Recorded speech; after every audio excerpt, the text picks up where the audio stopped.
Yo ho ho Dow Mafia. Welcome to yet another edition of Fan v Fan, very popular series on the channel. This time it is not Patriots fans we are going up against, but it just so happens to be Seattle Seahawks fans that we are going up against. This is a very anticipated game. I know a lot of us are very excited to dive into this conversation and ultimately see what the outcome of this game will be. But before we get into the meat and potatoes, ladies and gentlemen, I need to give a roundtable introduction to the three gentlemen that were kind enough to join us for today's episode. Starting off with my good friend Norb Cam. He is a pioneer when it comes to music videos, the Seahawks. I mean, this is the man. Let's be real. Norb, what's going on? Hey man, I'm excited. I mean, it's this is one of the best years in Seahawks history, and we can't freaking be in the building to watch it. So that's ironic. But hey man, I gotta take what you can get and enjoy every step of the way. But it's pretty cool. Who thought that the Bills and Seahawks would be having a top of the division rivalry at this point of the year? It's great. I love it. And so who would know? Who would know, man? I'm definitely excited to get down to it. And then right at the bottom right is another Seahawks YouTuber, my dude Squabo. Squabo, what's going on, dude? Hey, man, it's my pleasure to be here. You guys both seem very intelligent. Dan, man, just meeting you at the beginning of this call, you're already hilarious. I can't wait to get into some banter. Thanks, man. I appreciate that. Like once I get done with like this beer and the next one, trust me. And so you have not seen anything quite yet. Okay. And then finally, recently nominated for the third sex symbol of the 716 in Buffalo, New York, Mario from Hashtag Sports. Mario, what's going on today, my friend? I'm doing good. I wish I was doing as good as your stock and plenty of fish, but I'm doing good. The Bills and Seahawks are going to have, like I said, who thought, going into this game, at the start of the season that these two teams only have 3 losses between them. So I'm really excited to chop up this game and talk with Norb and Squabble about the Seahawks versus the Bills. Yeah. And so it's super funny because the reason I just did that to Mario is yes. When I go on his channel, he always gives me the most outrageous introductions. Like right to a point where I'm thankful that my headphones are in, so anybody that's in my apartment can't hear what he says. So yeah. I feel like that was my opportunity to sort of create some type of revenge there. I feel like I could have done better, but you know what? Here we are. So hey, when I call you the president of Bumble, you have full right to make fun of me, man. That's fine. That's the way it goes sometimes. My man. All right. So, gentlemen, honestly, right now, this is a highly anticipated game. Really, when I look at these two teams, there's a couple of things that I see. Very similar built team, right? In offense, which can definitely put points on the board, and a defense that seems to be struggling. So what I would like to do now is sort of go around the table. I kind of want to start off with Norb. Going into Sunday, going into Buffalo, what would you say are the keys for victory for the Seattle Seahawks? It's kind of funny because we just talked about these keys for victory a couple of days ago on my roundtable discussion, of which Noah is a part of. Some of these have been recurring pretty much every week because sometimes, it's like the same, story over and over again when it comes to your team. But the slight differences. But on this game, there's definitely some things that are number one on my list. I'd say we got to win the turnover battle. In every single game that we've won, and obviously we've won quite a few, just like you guys have, we've won the turnover battle. And in the one game that we lost, it was the one time we didn't win it. So that is going to be paramount. I don't care what we're doing on offense. It doesn't matter what we're doing on defense. But if we don't get the turnover battle, that's going to define the game, as the Cardinals proved to us when Russell threw 3 interceptions.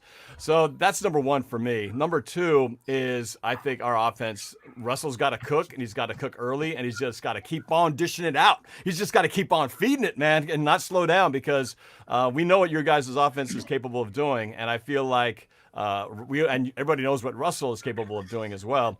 And I feel like Seattle has just got to get up, to a lead, get to a point where they force you guys to be a little more predictable.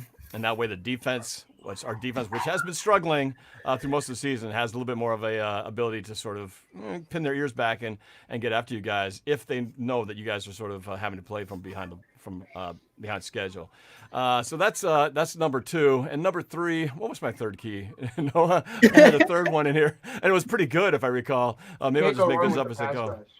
Yeah, pass rush. I think that was it. It was pass rush. Oh yeah, it was What am I talking about? It was blitz, blitz, blitz, sucker. Like last time, we just went to town, man, with the blitz. And who are we getting back? Jamal Adams, baby. He's been sitting on the bench for like the last month, and we've still been managing to keep this streak going. But now that he's back, he's itching like crazy to get back on the field. I know that he's dying to get back there, not just to attack the quarterback. He wants to get behind the line of scrimmage, hit that runner before he even gets hits the line of scrimmage. He's done that.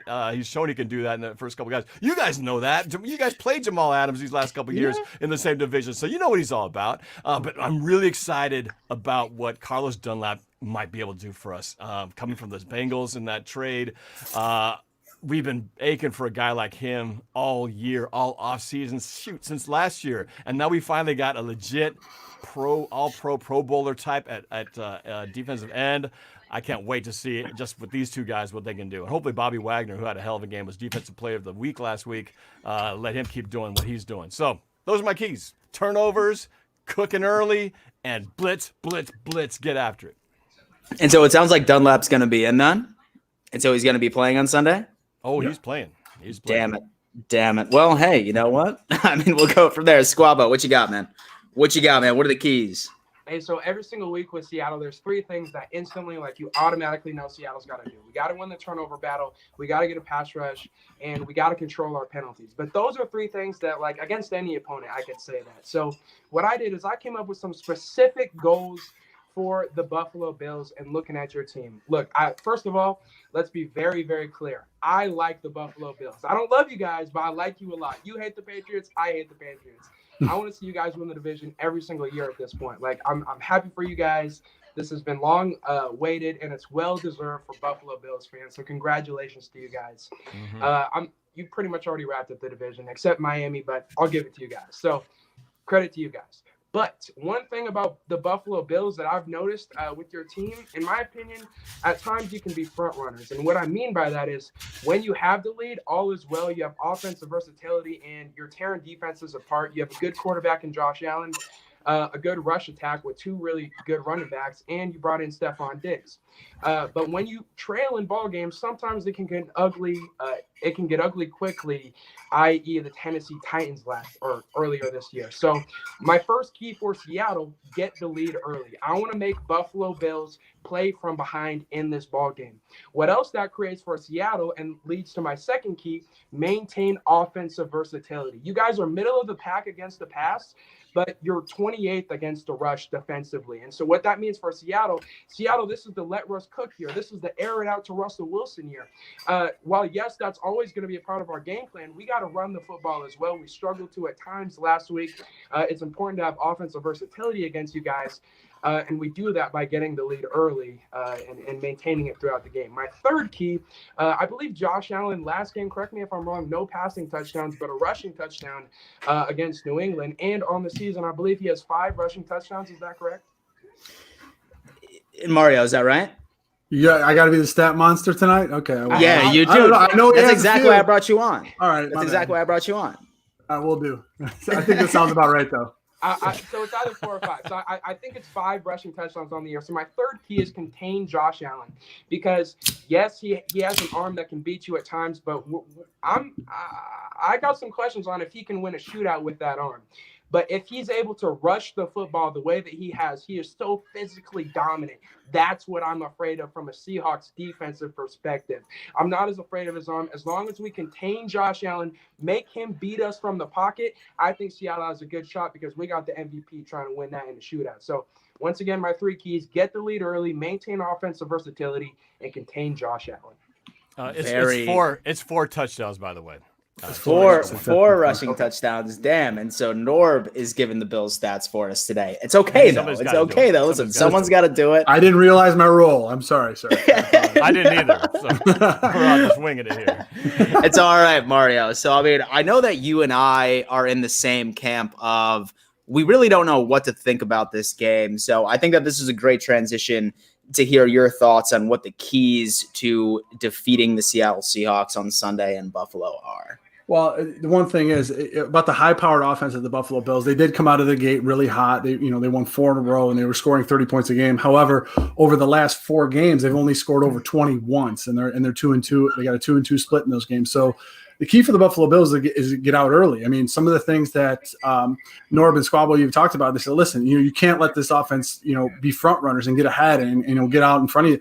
And it's going to be really tough. But Dan, we know what the crutch of sometimes what the Buffalo Bills do. I mean, we saw like almost like Jekyll and Hyde. They played the 31st ranked defense in Tennessee. They didn't run the ball. And then they played New England's porous rush defense, and they actually did run the ball. So with a defense that's allowing 360 yards passing a game, I'm not too – I got to tell you right now, I'm not too worried about Jamal Adams in this game. I mean, you talk about the last 4 games he's played against Buffalo. True is with the New York Jets. I think they still have a football team. But the point being is – he only had 14 tackles, 0 picks, and 3 pass defense. So Jamal Adams is more that guy that's going to hover around the box and try to stop the run to force Allen to pass. That's 1. 2, the Buffalo Bills have to throw out the game plan that they had against another high-powered offense in the Kansas City Chiefs. They tried to allow the Chiefs to beat them with the run, and to the tune of 7 yards a carry. Now I know the Seattle Seahawks running back crew is banged up, and they're going to beat. I think they're signing a couple guys from who was working at UPS last week. So I don't know who they have as backfield guys to come onto the team, but the Buffalo Bills have to throw out that game plan. But my last thing is I want them to. They have to get out early, throw out the game plan. And for God forbid, how the hell are you going to stop DK Metcalf in this game? Dude, that's what I'm worried about. I love the matchup. Just on paper, Metcalf versus Trey White, it's a heavyweight bout. But he's been kind of banged up all year. His back's been a little funky. DK Metcalf is not from this planet. I'm not really sure where he's from. But if the Bills do not have an answer for number 14, it's going to be a long day. That's all I know. For sure. I should clarify that DK Metcalf is from this world. However, he has a high alloy metal titanium endoskeleton underneath. He's Wolverine. You say he's Wolverine. Okay. So just to clarify, he is from manufactured here in the United States. Oh my God. And so honestly, like when I look at this game, and there's a couple of different things that I look at for the keys for the Bills to absolutely go to 7-2. But like it needs to be a perfect football game. Starting off defensively, there's not a DB on our roster that can win in a foot race right against DK Metcalf or with TJ Lockett, right? It's not going to happen. So I expect the Buffalo Bills to play a lot of zone. And Mario, feel free to go on ahead and feel free to chime in, say that you disagree with me at this point. However, so many people were very upset with our game plan against the Kansas City Chiefs, right? Our entire plan was to take away the big play, was to take away that big bomb downfield and essentially invite the Chiefs to run all over us, right? And we were maybe about a millisecond away from Clyde Edwards-Hilaire's knee from hitting the turf for the Bills being in a great position of winning that game, really, when it comes down to it. When I look at the Seahawks at this point, I feel like we need to have this exact same game plan going into it. We need to take away the big play. We need to play a lot of zone. We need to have that gap integrity and essentially allow them to run the ball on us, right? Say, for example, that they had Chris Carson or Carlos Hyde out there, then what I would say is we probably need to go back to the drawing board and figure something out where we can sort of like slow the bleeding. But that's exactly what I'm expecting from the Buffalo Bills this Sunday moving forward and on a defensive standpoint. Now, say that Carson or say that Carlos Hyde were out in the field, then no, this would be an entire different conversation. But the number one thing that we need to stop are those big plays, especially when we're playing a quarterback like Russell Wilson, like going into it. As far as offensively, don't get me wrong. I mean, like I definitely respect Jamal Adams, but like you said, his career against the Buffalo Bills has not been spectacular, right? I mean, I wouldn't say for example, that you were to just take the games against the Buffalo Bills, he probably wouldn't be a Pro Bowl safety. He wouldn't be in the conversation. He just doesn't play well against the Buffalo Bills since we were known within that division by itself. I really like our receivers against their DBs. I really, really do. I am expecting to see a lot of Stephon Diggs. I am seeing a lot of John Brown and Cole Beasley really being able to take advantage of that secondary at the end of the day. I'm not seeing a big run game. I mean, I definitely respect Wagner. I don't see us running the ball, but I do see us going back to weeks 1 through 4, that air raid attack from Josh Allen moving forward. And we all know, and say that you watch ESPN or Fox Sports, you're going to say, oh, well, the Buffalo Bills pass game has gone on ahead and taken a step back. Well, ladies and gentlemen, let me tell you the common denominator here, right? It was terrible weather conditions. Last week, 40-mile-an-hour gusts.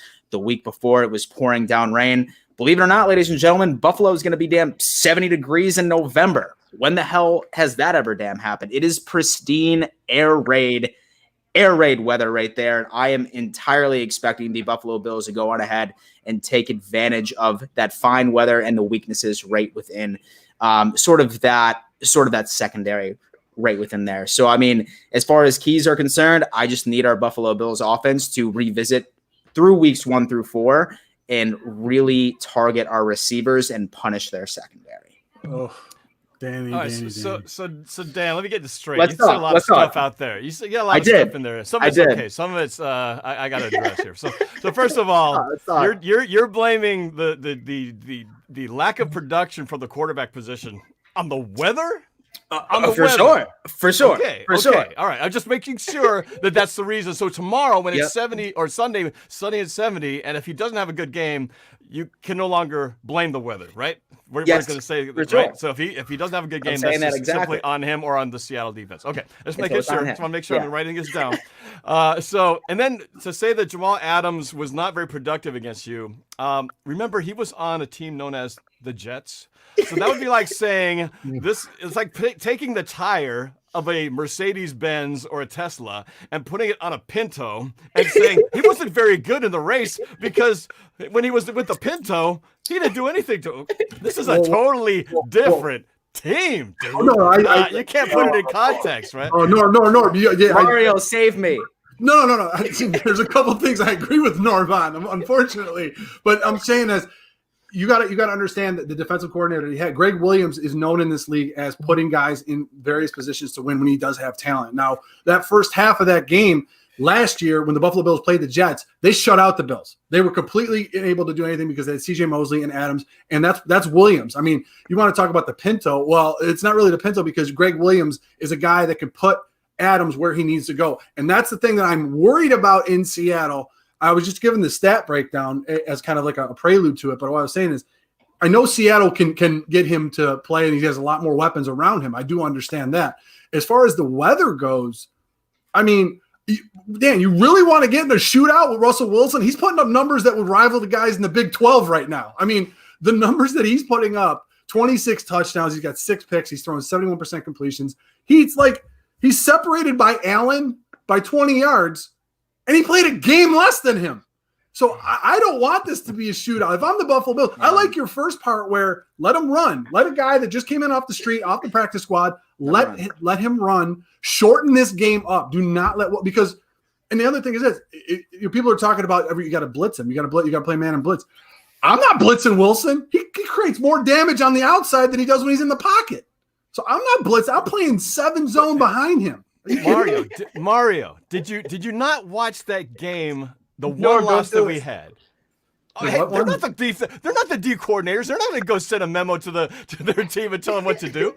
Did you not watch that game where we did lose against the Arizona Cardinals? What did they do to stop us when there was no reason on God's green earth why Russell Wilson shouldn't have taken that game at the end, especially in overtime when given that extra chance when they missed the field goal to win the game in overtime? What did they do to stop the unstoppable Russell Wilson? They blitzed the out of him. They blitzed they looked like they were going to blitz 12 guys, and they're only allowed 11. They had 12 guys that looked like on the line of scrimmage, and then they just disguised it. But they confused Russell Wilson. They confused the blocking scheme. And what happened? Russell Wilson rushed the throw. He got sacked, threw an interception. I'm sorry, I can't believe I'm telling you this, but it's freaking right there. And if Patrick Peterson if you is think the you can different drop player. a bunch of guys into zone coverage and go, I'll step back here and we'll keep them from getting the ball downfield, you forget about it, man. You've got to blitz the quarterback. Otherwise, you are a sitting duck, I'm telling you, for the same reason I'm not blitzing Josh Allen. I'm not blitzing Russell Wilson because he will figure out the answers to the test. What you got to do is you got to keep those on. That's the one thing that the Bills have defense. If they're one thing that they're consistent about this year, they have not let up the deep play. With Poyer and Hyde back there, they have not let up the deep play. They got to try to keep everything in front of them. They got to try to make Seattle work and inch down the field and try to get their scores and shorten up this game. You can't go play man and blitz Wilson because the Buffalo Bills don't have a Patrick Peterson. As much as I like Trey White, he's not Patrick Peterson. So Yeah.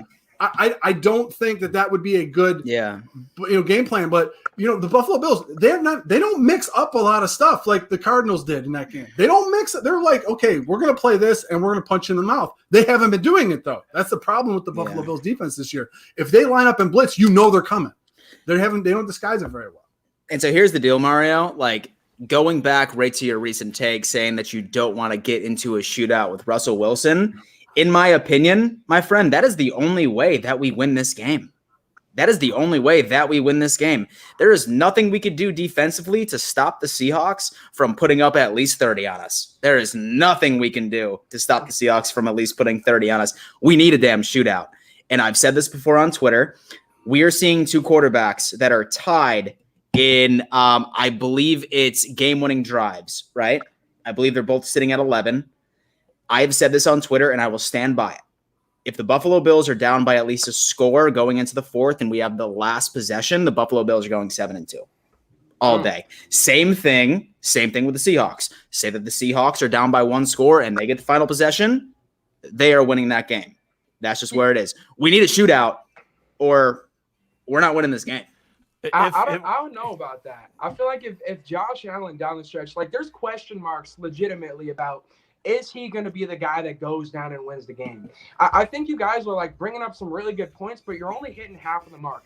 Offensively, yes, you need to be able to air out the ball against our secondary. No question about it. Honestly, you need offensive versatility, and you get offensive versatility by having the lead in the ball game. So if I were Buffalo, I'd be like, dude, I don't know if we can come back from behind against such a high-powered offense like Seattle. So let's get a lead early and let's establish the fact that we can run or pass successfully and keep the Seahawks defense guessing. That's the same way that you stop Seattle's offense, is you have to keep Russell Wilson guessing. It's not about just blitzing. You remember that overtime interception Russell Wilson had? It's because they showed blitz and they had been blitzing and then they didn't blitz. And by not blitzing, Russell Wilson expected it. He just got blown up the previous play because DJ Dallas missed an assignment and he was expecting blitz. He saw a ghost like Sam Darnold has at times and he throws the ball and it's intercepted. It could have been intercepted by 3 different players on that play because he had been expecting blitz. And it was the fact that Russell Wilson didn't know what was coming. So Mario, you brought it up.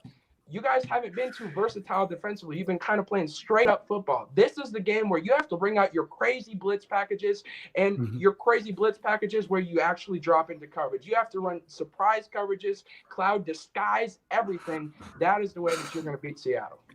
And so that's a great segue because that was my next question. Because what I wanted us to do here was actually sort of flip the switch here, right? Like what I wanted to do, and so I will go on ahead and I will start with Squabo with this one. If you were the head coach of the Buffalo Bills, right, and you needed this game, you needed to beat the Seahawks, what are you doing? Got to jump. How are you beating the Seahawks? See, my keys for Seattle, like I said, Seattle needs to jump out of the lead. Because if Seattle does that, we're able to stay versatile offensively. Our run game has struggled at times. We need to have the lead in order to try and establish that run game because otherwise it's just not going to work. Whereas if I'm Buffalo, I know Seattle needs to do that. So I'm jumping out into the lead. And I know that I've struggled at times when falling behind in games. So I need to jump out on that lead. You have to come out explosive. Your first plays of the game are scripted. Look at this defense. It's going to be new with Carlos Dunlap out there, Jamal Adams out there. It's going to be a whole new defense. You guys mentioned it, though. Jamal Adams struggles in coverage at times. He doesn't struggle against the run. He doesn't struggle when he blitzes. He struggles in coverage. So find some of those weaknesses. I'm telling you this right now. If you see Trey Flowers on the field, figure out who's on him and go there. Like, if wherever Trey Flowers is, throw an underneath guy, right underneath him, and hit that guy. It's going to work every single time. So jump out into the lead. And then defensively, you got to run surprise coverages, run cloud, run sky, run all sorts of different things, run disguises. Don't let Seattle know what's coming. Run stuff that's not on tape anywhere, and like stuff that you're just inputting this week. Run crazy coverages that he's never seen before, because Russell Wilson has seen a lot of football. Very interesting. And so what you got, Norb? And so you're the head coach of the Buffalo Bills. It's how you beating the Seahawks. I don't think you want to get into a shootout. You don't want to. I think if you go into the game plan, let's say you get the ball first, the last thing I think you want to do is risk the chance of, you can go to a shootout, but if you don't execute and hit that every time, you're giving Russell Wilson the ball quickly with a lot of time. And it to me, you're trying to get to a track meet in a race where the other guy's clearly faster than you with better, track spikes and everything. So, the way I look at it is, what makes me nervous about this game is Josh Allen. Josh Allen is like, he messed up. He could potentially mess us up in the same way that Kyler Murray messed us up. Now, not to say that those guys are the same, but they have similar attributes as quarterback. Josh Allen, while he's a good thrower, he's also a tough runner. He's not roadrunner fast like Kyler Murray, but he's quick. He's deceivingly quick for a big guy, and he's tough. And so he's the kind of guy you don't want to have him getting a lot of open lanes to run down the field. So to me, I feel like, you guys don't want to just come out and making it obvious what you're going to do. I think, I would mix things up a little bit, keep Seattle guessing as well, to where, if they are going to blitz, like I'm hoping they will, that you guys have plays to counter that, punish that with with draw plays and screens and things like that, because every defensive maneuver has a counter move, right? So if Seattle comes out with that, that's what Buffalo's got to do. They've got to have a counter move to it. But Josh Allen is that thing. Last week when we beat the 49ers, as soon as we weren't blitzing and we were slow starting that game, but once they realized that their running game was done after they had more injuries in the backfield, that's when they turned on the blitz. And that's when they realized we've got a hobbled Garoppolo who can't throw the ball. Let's just get after him. He can't run away. He can't really throw the ball either. He just sucks right now. I mean, he sucked anyway, but he sucks really bad right now because of the injuries that he's got. But then when they brought in the backup, Nick Mullins, when he came in there, all of a sudden it's like Seattle stopped doing what they were doing. Granted, they had the lead, but to me, it still made me realize that if you give the quarterback time, there's going to be plays down the field. And so, again, that's why I feel like Seattle's best move is to attack, get the blitz going, and you guys just have to have the counter move, because if you don't, then I think it's going to be big trouble. I think Jamal Adams will get in the backfield, so you guys have to have some quick release options, because if you're looking to go down the field for like 30, 40 yards down the field, I don't think you're going to have time. So you better have an answer for that. Interesting. All right. And so, Mario, so you have just been hired as the head coach of the Seattle Seahawks. Yes. And you're going up against the Buffalo Bills. How are you beating the Buffalo Bills? Well, first of all, if I'm Pete Carroll, I'm running the damn ball with Marshawn to give Brady one less ring. That's what I'm freaking doing. That's the first thing I'm doing. Had to go there. Oh my! I hate that call more than you guys do, and I'm a Bills fan. So let me just say, well, if I'm Pete Carroll, you don't. You can say that. Our hate for Brady is a lot more than yours. Believe me. 20 years of getting dragged up and down the field by that guy.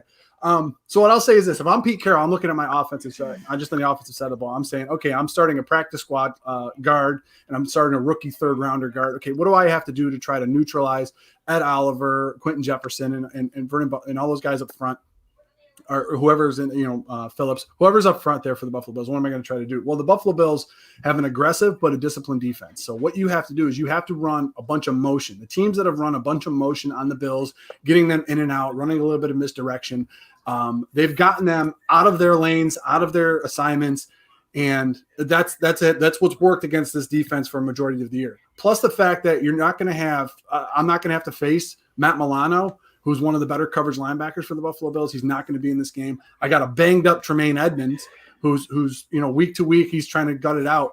I'm just going to be peppering the ball in the middle of the field, quick hitters, trying to get the ball out of Wilson's hands as fast as possible, especially with that line, especially with Lockett underneath. You can even hit Metcalf underneath. those are a lot of those things you can pepper in there. And then when that Buffalo Bills defense starts to creep up a little bit into the box, that's when you try to go deep. That's what offensively I would do if I was Pete Carroll in this offense. On the defensive side of the ball, I'm sitting there. If this is Adams is finally back, what I do is, and I want to blitz Allen. Allen, he's okay when you blitz, but the way that Allen kills you is the fact that he's able to run and extend plays. And if you're blitzing, more than likely you're playing man behind it. Those guys, you're going to end up having 20 or 30 yards chunked on you. But what I would do is this. I play man, I blitz, but I assign the chaperone of Jamal Adams to Allen. So you want to put Adams in the box, you want to have him sniff down there to try to stop the run, to try to stop those quick hitters, fine. If you're going to blitz, if I'm Seattle, I'm going to blitz, I'm going to assign a personal chaperone of Jamal Adams to Josh Allen to follow him wherever he goes. And that'd be my game plan if I was Seattle going against the Buffalo Bills.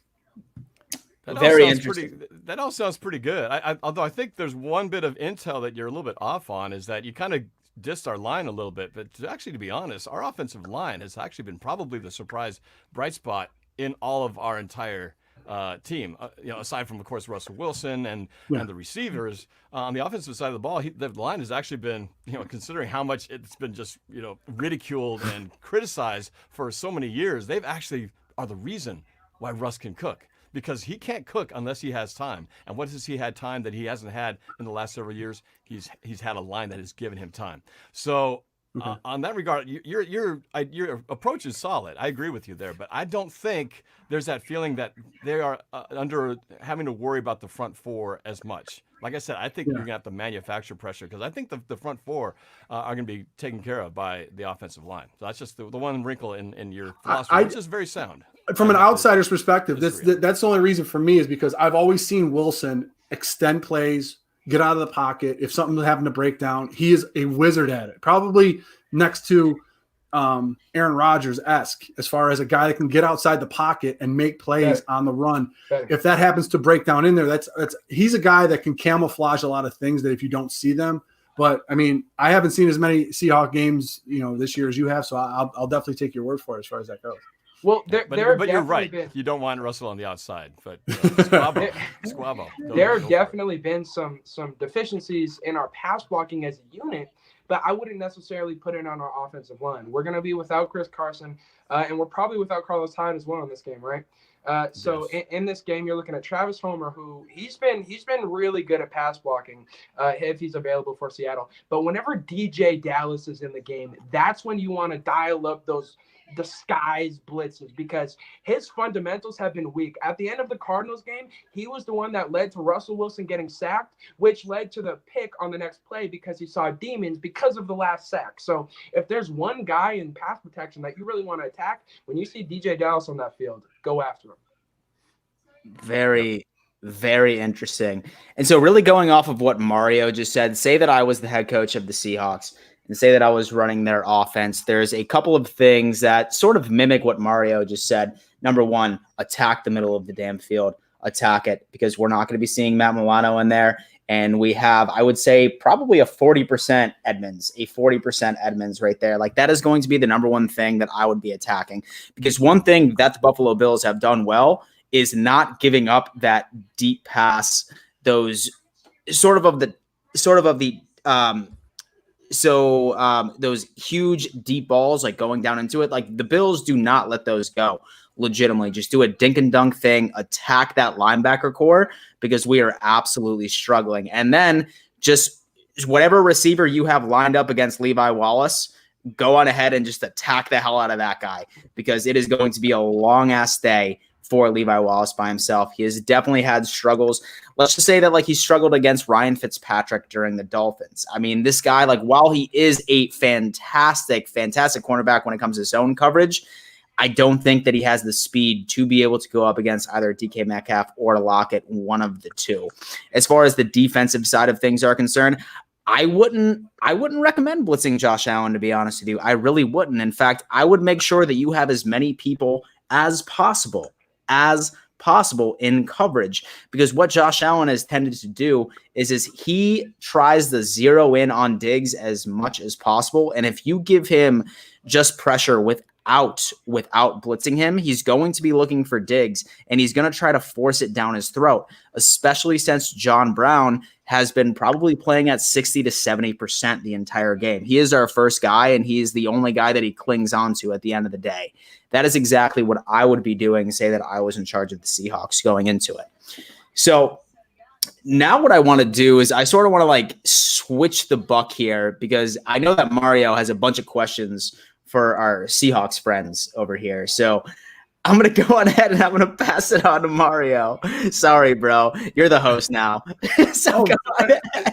I love it when he does this to me. That's why I brought him on. Well, actually, okay. No, I did have a question. I did have a question. I mean, I'm thinking of it as this. And then, first of all, let me just try to make this abundantly clear to everybody here on the dais and in the chat. And the chat's lighting it up. Thank you guys for being, and make sure you smash that like button for the video. I hate the word trap games, because NFL, you don't have enough games for there to be a trap game. However, being it as, I mean, I'll start with Squabble and I'll go with Norb.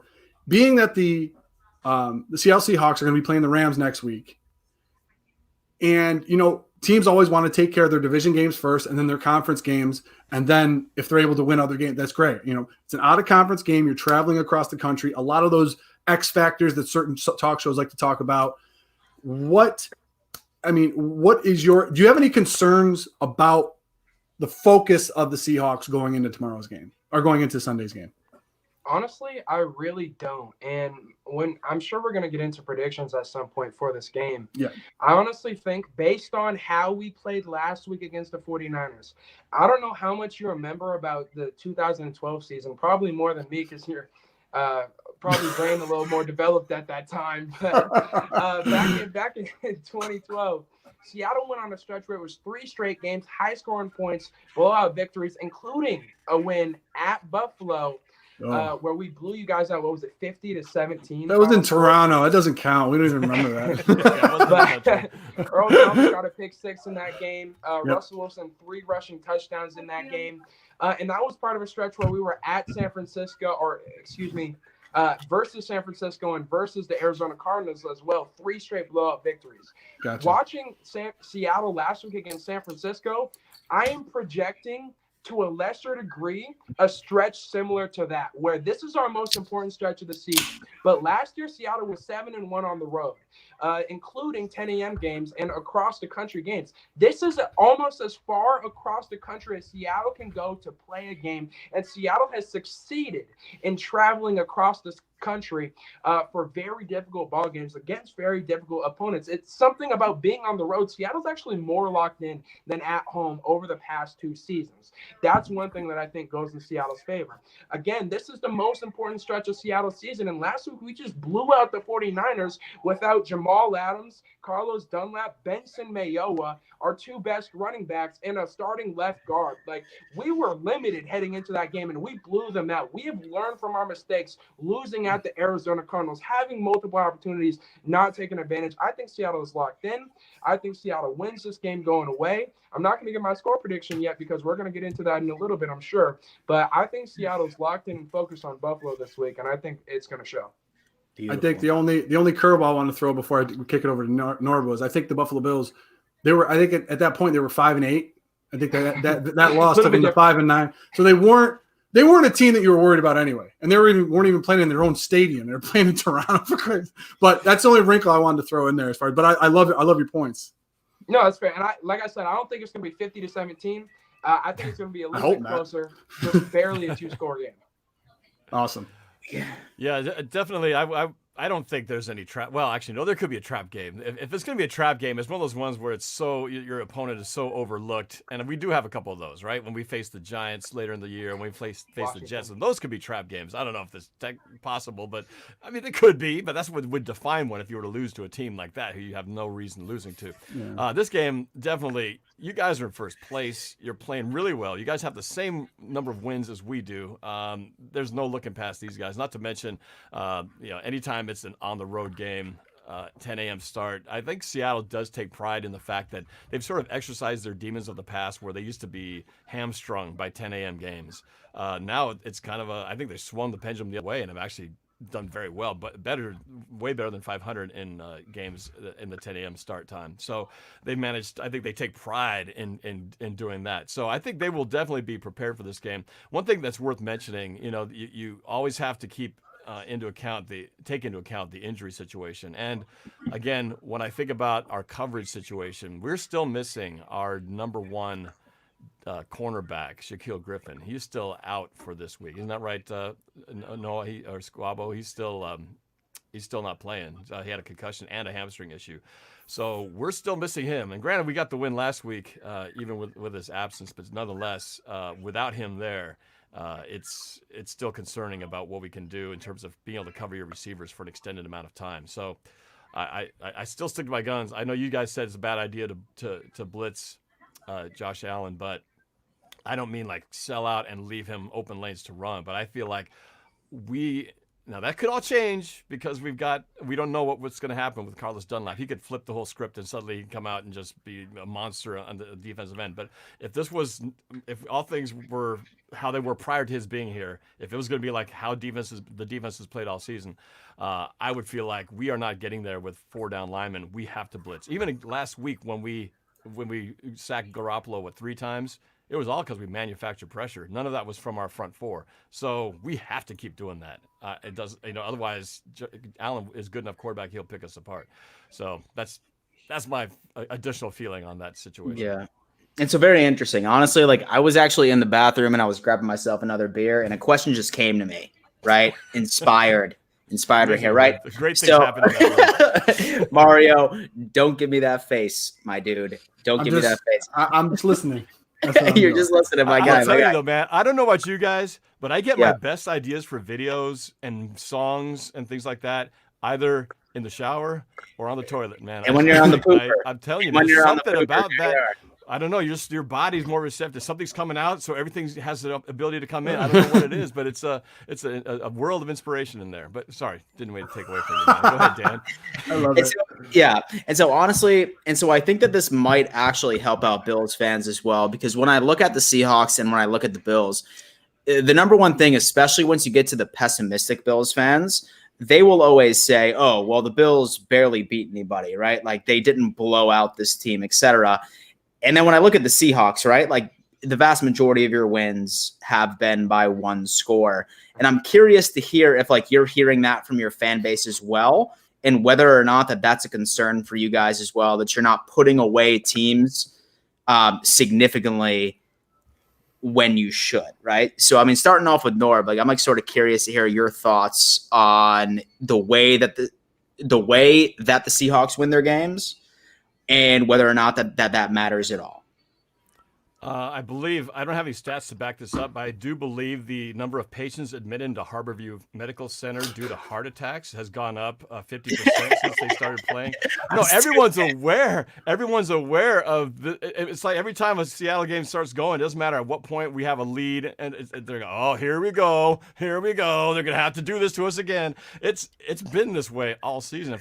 To be honest with you, it was this way all last season. Maybe it's been this whole way for most of the Pete Carroll era, but we have been mostly a team that barely just gets ahead of their opponents for the most part. We had the exceptions, obviously, the aforementioned blowout against your Bills in Toronto, but those are exceptions, rare exceptions. For the most part, we're usually playing from behind and trying to scratch out a win in the last 2 minutes, or I don't know. I think we're better at being from behind than we are protecting a lead, to be honest with you, because I think our team is so not used to having a lead, they don't know what to do with it when they have it. So they're like, I don't know what to do. We're 10 points ahead. What do we do now? They're more like so used to, okay, we're 10 points down. We know what we got to do. We've been here before. I think they get in the huddle. They're like, hey, we're 10 points up. We've never been here before. What do we do now? So, that's what me and Noah or Squabo were saying at the beginning. We got to score early and step on their throats and not get confused like, should we slow down here? We're looking pretty good. We just got to go out and try to just get that lead right off the bat and do something which we have rarely done, which is get off to a lead and put teams away.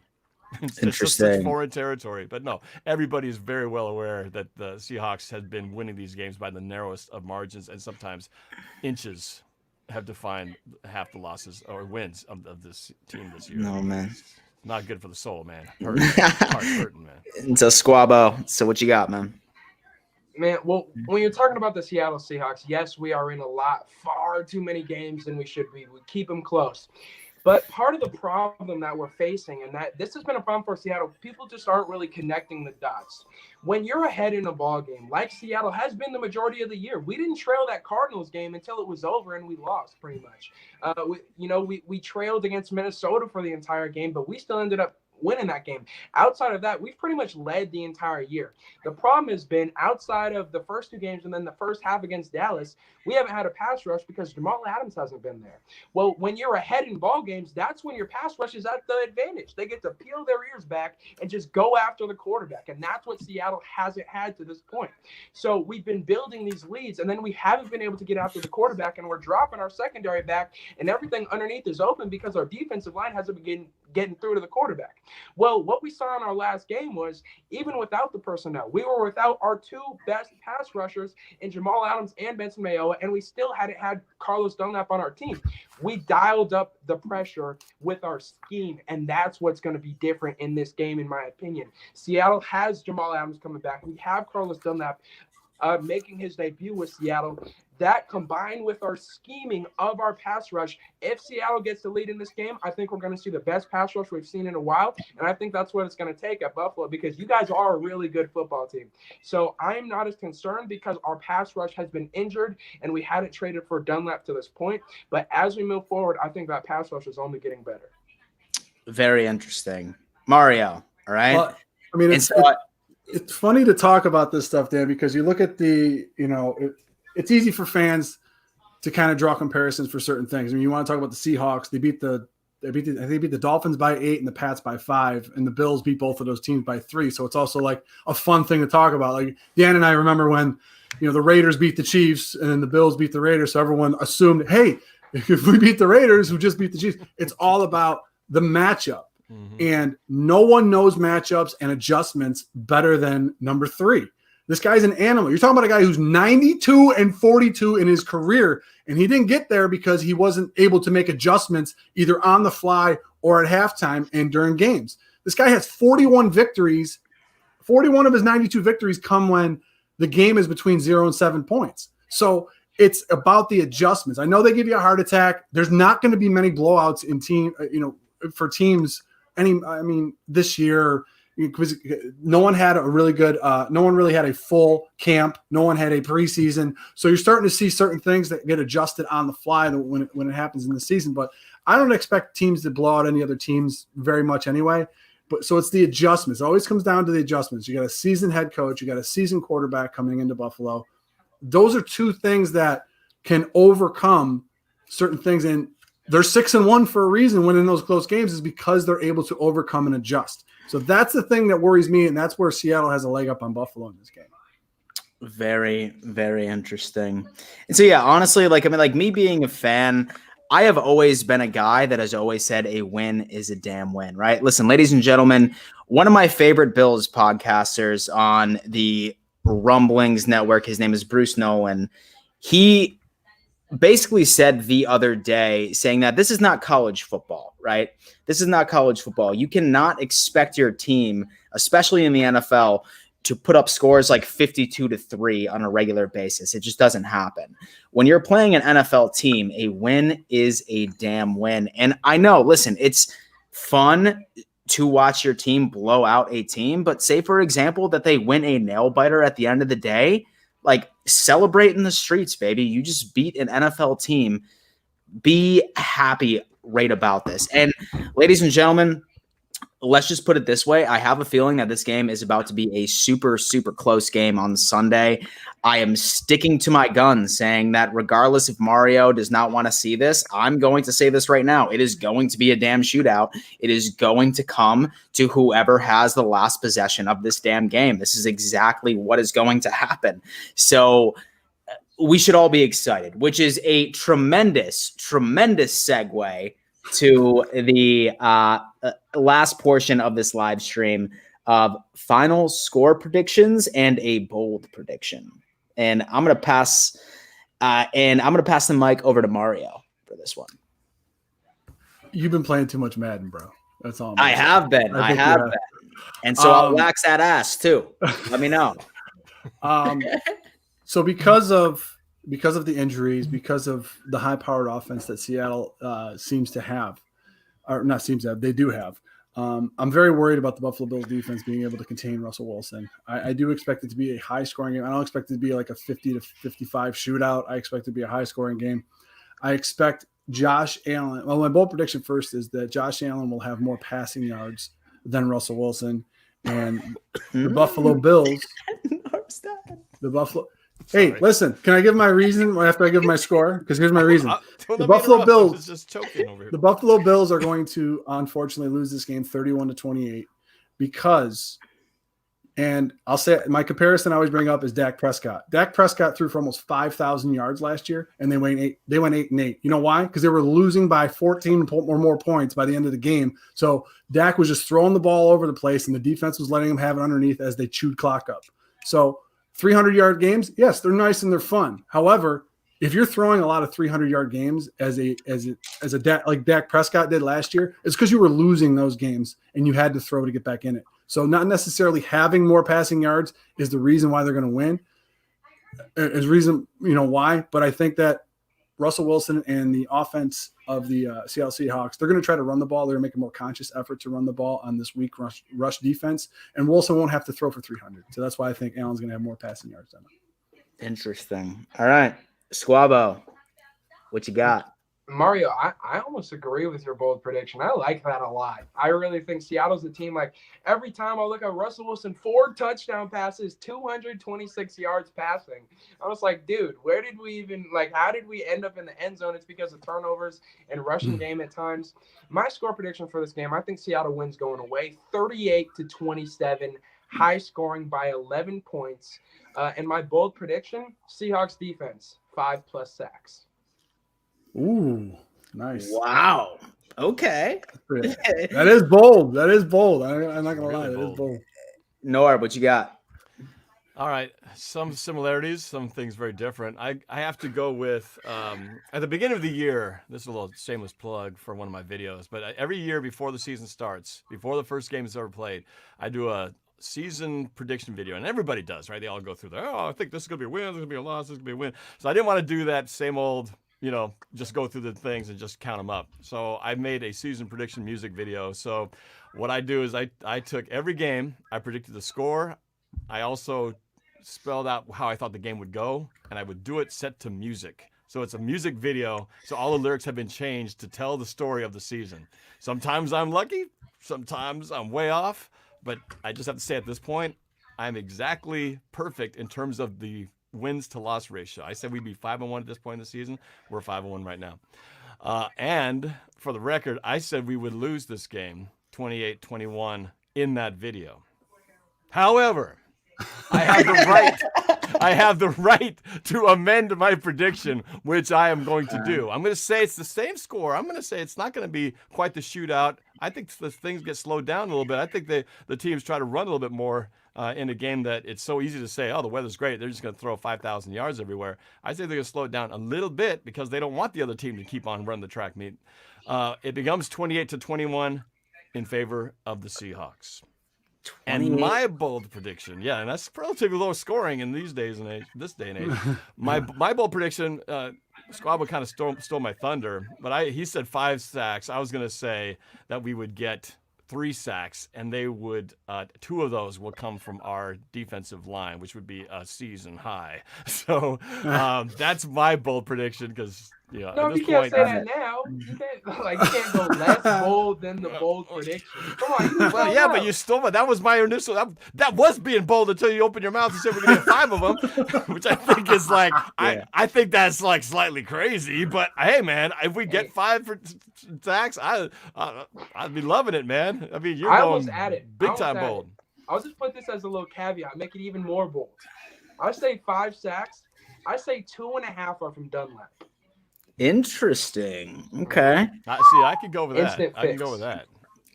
And so honestly, though, say that I was in charge of Madden ratings and say that I were to give certain skills to players on Madden, I would give Josh Allen unsackable. He just dances around the pocket like it's absolutely no one's business. So I would be surprised to see that. Hence why it's bold. But all right. So, I mean, here we go. First off, need to give a giant shout out because this is actually being streamed on not only my channel, but Norb's channel as well. And on my channel right now, we have 214 viewers. And on Norb's channel, we have 255 viewers. I really hope that we have given you some solid content this evening. And so I definitely had a good damn time. But now it comes down to me sort of being the outlier here because I'm going to be the only person saying that the Buffalo Bills do win this game. I'm going to be the only person saying that the Buffalo Bills win this game, and I'm standing by it. I'm dying on that hill, baby. The final score of this game is going to be 38-35. It's going to be a shootout. It's happening. Listen, I know everyone doesn't think it's going to be a shootout. It's going to be a damn shootout. It is what it is, right? I see weaknesses in both defenses, and I see both offenses taking advantage of those weaknesses. And my bold prediction, right? We are not going to see Tyler Ass. We are going to see Tyler Bass is going to kick the game-winning field goal for, I'd say, a 52-yard game winner right over there. And the city of Buffalo will build a statue of him right in downtown, and moves will be made. And Buffalo Bills fans will shy away from those narratives that we barely beat teams. We don't beat good teams. It's going to happen. That's my bold prediction. Is what it is. That would be a very sad thing if your monument in your stadium is a kicker. A kicker, baby. I know. Hey, listen, honestly, and so if Norwood, and so say that he didn't go wide, right? I'm sure that, we would have a statue of him downtown, clearly. So, we'll see what's going on. But, yeah, so Del Mafia, what I want to do now is I just sort of want to go around the round table and just sort of let everybody know where to find everybody and what they have going on right on their channels throughout the remainder of the week. Starting off with you, Norb. All right. Mine's pretty easy. Everything, my YouTube channel, all my social media is exactly as you see on the screen right there. Norbcam, Norbcam. I've been doing YouTube since, really I started before, I think in 2010 was when I started my channel, but I didn't really start making videos until that 2013 Super Bowl run. And it's been just a crazy ride ever since. But so I've been doing this for a long time, OG YouTuber. But I'm trying to get to, I just hit a big milestone a couple of days ago. I hit 42,000 subs. I'm trying to get to 50. Obviously, you hit mark, you want to get to that next one. And obviously 50 is a big one that I'd love to get to. So for those of you who are new to my channel, I would love it if you guys would subscribe. I'd really appreciate it. But yeah, as I said, I do music videos. We do talk stuff like this, our roundtable with Noah, with the Squabo. I keep calling you Noah, but I got to get me Squabo. It's Squabo over there.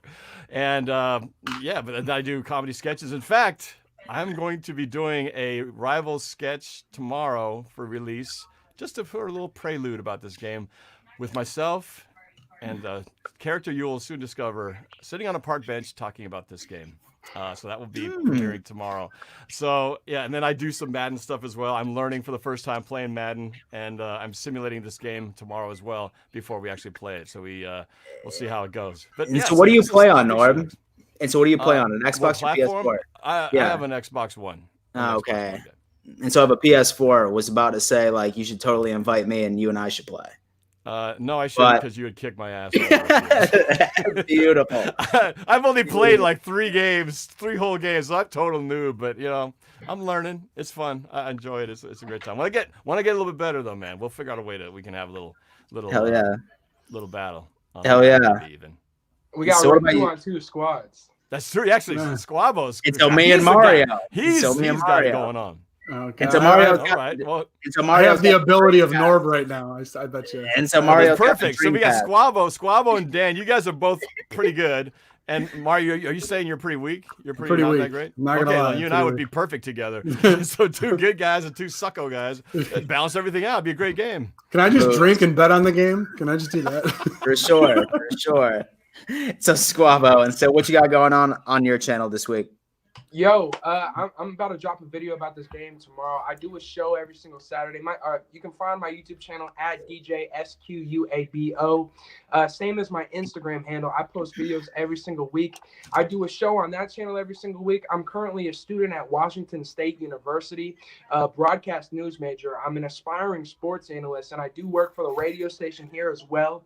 The link to that channel is in my description. As well, I work for the TV station Student Run here at Washington State University. I'm posting videos for there all the time as well. So definitely hit up my channel, hit up my Instagram at DJSQUABO. I have much smaller goals. I'm trying to get to 500 subscribers. So literally like 20 of you could go over and get me there. So like show me some love. My man. Right around the corner from 500. I'm just getting started, but I love you guys. And just real quick, Dan and Mario, you guys have been phenomenal. I love both of you guys already. I would love to have both of you guys on my minuscule fan base channel as soon as possible. You guys are incredible, extremely intelligent, and I'm honored to be here with you. For sure, man. And I got to add to that too, because I like you said, we're double streaming here. I figure this is a way we can all sort of promote to everybody. You're promoting to us, to your Bills fans, and I'm trying to get you guys some love here from the Seattle fans. But Dan, you and I have gotten to know each other through the Fan to Fan Network, which has been a blast this season. If not for that, you and I wouldn't even be talking probably right now. For sure. It's great. So make sure all my Seahawks fans out there, please give these guys some love. I've got your link in the description. I don't have Mario's though. So if you've got a YouTube channel in there, you should definitely shout out, because I know our fans would like to know where to find you guys. But thank you so much. This has been a blast. And Dan, your laugh cracks me up, man. Oh, for sure, man.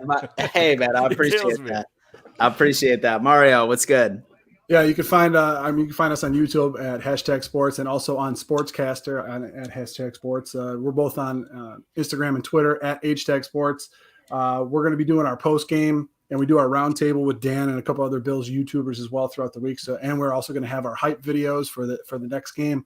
Make sure you tune in for that. The other thing that I just wanted to mention, as far as our channel is concerned, is for our channel members. What we're doing is Paul and I decided to donate 100% of all channel memberships to the Punt Foundation, which is Brian Moorman's foundation for kids with pediatric cancer.